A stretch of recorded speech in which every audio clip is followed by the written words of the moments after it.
네, 게시판 스캔에서 이제 하나 남은 댓글과 관련돼서 살펴보도록 하겠습니다. 예, 글쓰기, 글 내용, 특정 글을 클릭을 해서 내용을 볼 때 하단에 보면 그 글 내용과 관련해서 이렇게 댓글이 등록이 되죠. 댓글이 등록되고 그 다음에 댓글을 입력하게 됩니다.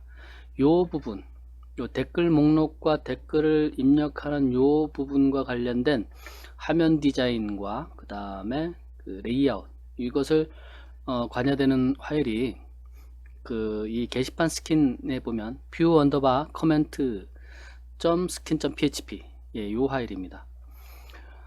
커멘트 댓글 기능을 사용을 안 한다 그러면은 의미가 없지만, 댓글 기능을 사용을 한다 그러면 요 부분이 이제 반영이 되겠죠. 요 부분은 이전에 살펴본 이 view skin php, 여기에 보면 이제 그 하단에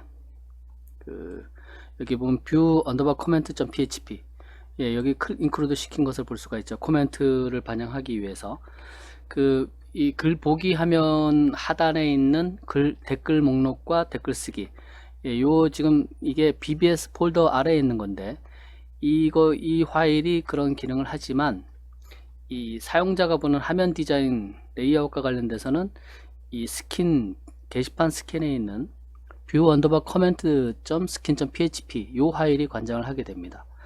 예, 우리가 그 게시판 스킨에서 기존에 봤던 리스트 스킨, 뷰 스킨, 라이트 스킨, 예, 이것의 종합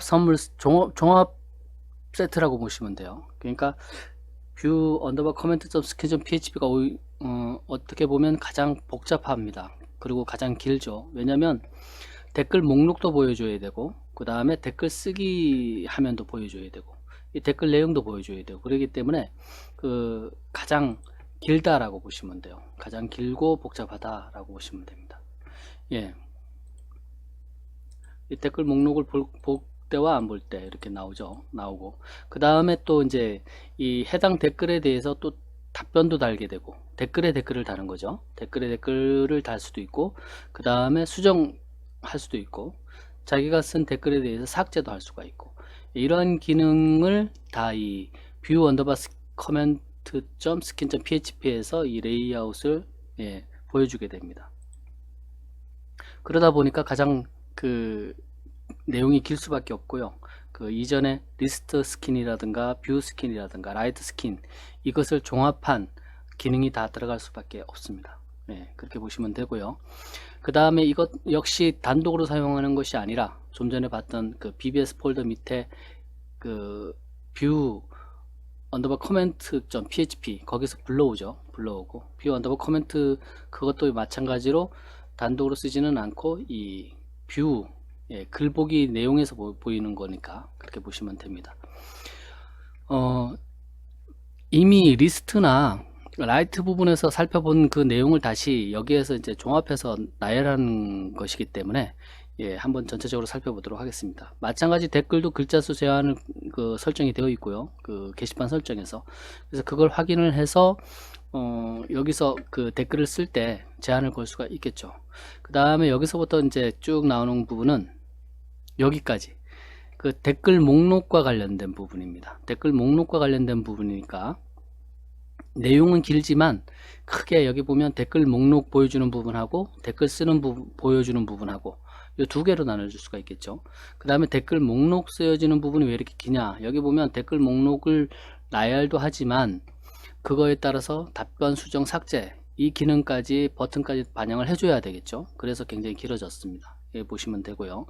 마찬가지로 게시판 MySQL 데이터베이스에 등록된 댓글을 불러와서 그것을 이렇게 쭉 나열하면서, 예, 확인을 하게 됩니다.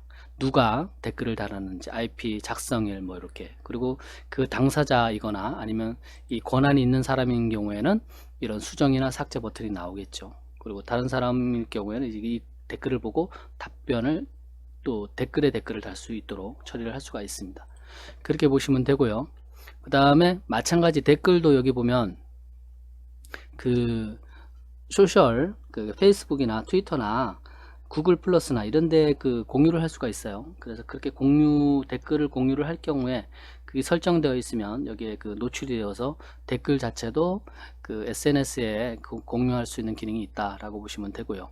그 다음에 이제 댓글을 이제 실제적으로 출력을 하고, 그 다음에 출력된 댓글에 대해서 수정 버튼, 삭제 버튼, 뭐 답변 버튼 이런 것들을 반영을 해줍니다. 요 아래에 보면 이제 댓글을 입력할 수 있는 란이 나오죠. 댓글 입력할 수 있는 란이 나오는 부분이 이제 여기 나옵니다. 댓글 권한이 있느냐 먼저 보겠죠. 댓글 권한이 있으면 이 화면을 보여주는 겁니다. 글쓰기를 쓸 수 있도록 활성화합니다. 댓글 쓰기 해서, 이거는 우리 글쓰기하고 같은 거죠. 그 글쓰기하고 같은데 이것은 메인 글이 아닌 댓글이다 라는 것을 볼 수가 있어요. 댓글이기 때문에 그 원글에 대한 아이디를 반드시 넣어줘야 되겠죠. 원글에 대한 그 고유 아이디를 넣어주고, 해당 게시판도 넣어주고, 이렇게 넣어주는 것을 볼 수가 있습니다.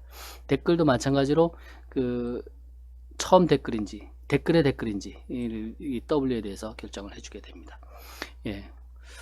그 다음에 그런 부분에 대해서 나와 있고요. 요 밑에 부분은 마찬가지로 이 댓글을 쓰는 데 있어서 그 자바스크립트로 검증하는 거죠. 요 부분이 자바스크립트가 일단 검증을 하네요. 검증을 하고, 요 밑에 부분도 마찬가지. 이름을 입력을 했는지, 비밀번호를 입력을 했는지, 예, 이렇게 쭉 나오는 것을 볼 수가 있습니다. 네, 로그인을 하면 이런 부분들은 화면에 안 나타나죠. 그 다음에 SNS에 동시에 등록할 거냐, 예, 그 다음에 손님일 경우, 로그인하지 않은 상태일 경우에는 이제 캡처 HTML에 나와서 그 무한정 스팸이 등록되는 것을 막습니다. 예, 그 이상이 없으면 이제 댓글 등록을 누르면 이 댓글 처리하는 그 서버 쪽 파일로, 예, 넘겨주게 되겠죠.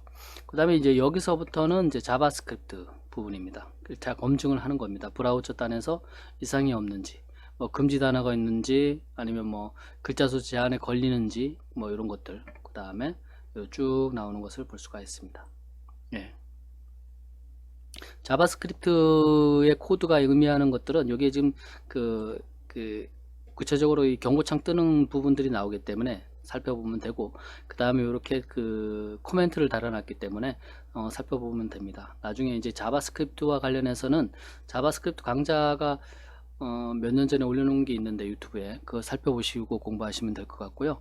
예, 신규 2017년 강좌도 18년 강좌도 아마 조만간에 진행이 될 것 같습니다. 그래서 그 자바스크립트 강좌는 별도로 보시면서 이 코드를 이해를 하시면 될 것 같습니다. 예, 이 댓글 삭제와 관련해서 정말 삭제할 거냐 라고 확인하는 그 자바스크립트 코드를 볼 수가 있어요. 여기서 브라우저 단에서 이런 경고창이 뜬다고 해서 그 다음에 또 확인이 안 되는 것은 아니고요. 그 서버 단에서 다시 확인을 하게 됩니다. 예, 실제로 이 권한이 있는 사람이 그런 행위를 하게 될 건지, 하고 있는 건지, 요구하는 건지 다시 확인을 해서 이상이 없을 경우에 최종 처리하게 됩니다. 예, 지금까지 게시판과 관련된 기본적으로 제공되고 있는 이 베이직 스킨에 대해서 살펴봤습니다. 예, 이후에는 이 기본 제공되는 베이직 스킨을 기준으로 해서 우리가 특정 그 스킨을 하나 만들어 보도록 하겠습니다.